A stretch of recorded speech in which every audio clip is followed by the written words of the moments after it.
जी पाककलामध्ये आज आपण बनवणार आहोत अगदी मार्केटसारखं क्रीमी आणि घट्ट असं केशर पिस्ता श्रीखंड. त्यासाठी 1 लिटर दुधाचं हे दही मी घरीच तयार करून घेतलेलं आहे. आता एक सॉसपॅन घ्यायचा, त्यावर गाळणी ठेवायची आणि एखादा सुती कपडा ठेवायचा आहे. कारण आपल्याला हे दही जे आहे ते गाळून घ्यायचं आहे. यातलं सगळं पाणी आपण काढून घेणार आहोत. तर हे दही सगळं मी कपड्यावर घालून घेते आणि कपड्याची चारही टोकं एकत्र करून याची एक पोटली तयार करून घ्यायची आहे आणि हलकासा दाब देऊन जितकं पाणी यातलं काढता येईल तितकं पाणी आपण यातलं काढून घेणार आहोत. तरी सुद्धा यामध्ये पाणी भरपूर प्रमाणात असतं. तर इथे आता आपण रात्रभर किंवा साधारण 5 ते 6 तास तरी कमीत कमी आपण यावर एखादी वजनदार वस्तू ठेवून यातलं सगळं पाणी काढून घेणार आहोत. तर इथे आता मला जितकं शक्य होतं तितकं पाणी काढून घेतलंय आणि आता हलकीशी ह्याला गाठ मारणार आहे सैलसर अशी.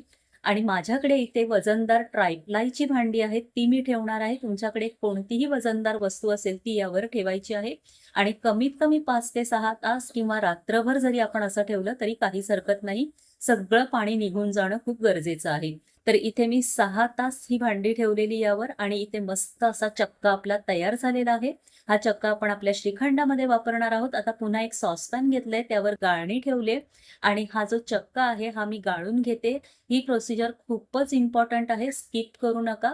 याने ना आपलं श्रीखंड छान क्रीमी असं तयार होतं. तर इथे सगळा चक्का मी गाळून घेतलेला आहे. आता एका वाटीने मी हा चक्का मोजून पाहिलाय तर साधारण पाऊण वाटी इतका चक्का भरला गेलाय. तर त्याच वाटीने मी पाऊण वाटी इतकी पिठी साखर घेणार आहे. आता व्यवस्थित मिक्स करून घेऊया पिठी साखर चक्क्यामध्ये. सोबतच मी ना 5 चमचे दुधामध्ये 15 ते 20 केशराच्या काड्या इथे भिजत ठेवलेल्या, साधारण अर्धा तास गरम दुधामध्ये या भिजत ठेवायच्या म्हणजे छान असा रंग उतरतो. इथे आता साखर देखील छान मेल्ट झालेली आहे. या स्टेजला आपलं जे केशराचं दूध आहे ते यामध्ये घालून घेणार आहोत. त्याचबरोबर इथे पिस्ता देखील मी फाईनली चॉप करून घेतलेला आहे. तो सगळा पिस्ता यामध्ये घालून घेतलेला आहे. मिक्स करून घेऊया. जसजसं आपण मिक्स करत जाऊ ना तसतसा केशराचा रंग देखील छान चढत जातो. आता इथे मी 1 चमचा इतकी वेलची जायफळ पूड ॲड केली. ही आवर्जून घाला, याने खूपच छान स्वाद आपल्या श्रीखंडाला येतो. तर इथे जसजसं आपण मिक्स करत जाऊ तसतसा केशराचा देखील रंग इथे आपल्या श्रीखंडाला चढत जाणार आहे. आपण कोणताही आर्टिफिशियल रंग इथे वापरणार नाही आहोत. आणि इतकं भारी हे श्रीखंड झालेलं आहे ना, तुम्ही टेक्स्चर याचं बघू शकताय. खूपच छान झालंय. सर्व्ह करून घेते एका बोलमध्ये.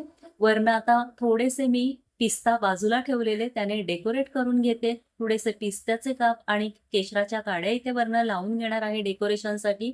आणि खूपच भारी असं हे श्रीखंड आपलं तयार झालेलं आहे. तर या पाडव्याला नक्की करून पहा. रेसिपी आवडली असेल तर रेसिपीला प्लीज लाईक आणि शेअर जरूर करा. थँक